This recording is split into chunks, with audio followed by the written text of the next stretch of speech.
اذا اسالكم هسه من اكثر منتخب مرشح حتى يرفع كاس العالم، انا راح اقول ترتيبي، واذا تختلف وياي عادي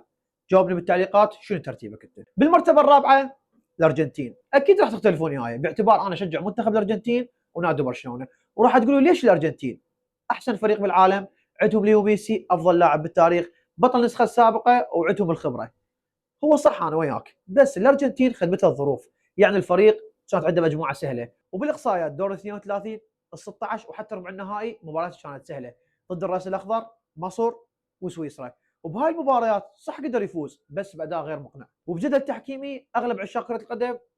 حكوا عليه. بالمرتبه الثالثه اسبانيا، صح ان اسبانيا واجهت منتخبات بالادوار الاقصائيه مثل النمسا، البرتغال وبلجيكا، بس الكل يعرف انه هاي المنتخبات البرتغال وبلجيكا مو نفس المنتخبات اللي قبل كانت تخوف كل اوروبا، بالاضافه ان المنتخب الاسباني عنده الامكانيات وعنده الاسماء وعنده النجوم وعنده المنظومه وعنده مدرب، والمدرب مستقر والمنظومه مستقره، بس مع هذا ما جاي يقدم مباريات سوبر ستار او ما جاي يقدم الاداء اللي يرشحه حتى يفوز بكاس العالم، فانا راح اخليه بالمرتبه الثالثه. بالمرتبه الثانيه انجلترا، راح تقول لي انجلترا ما واجهوا منتخبات قويه، الكونغو،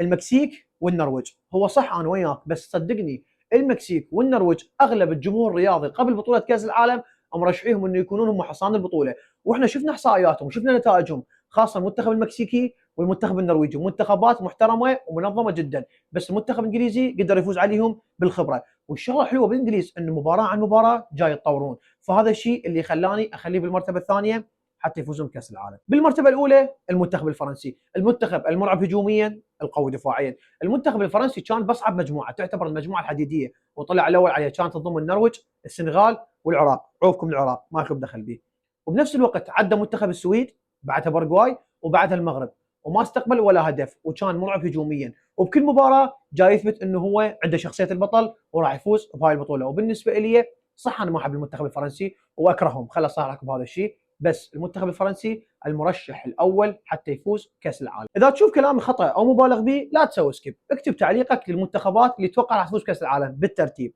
وبعد النهائي راح نشوف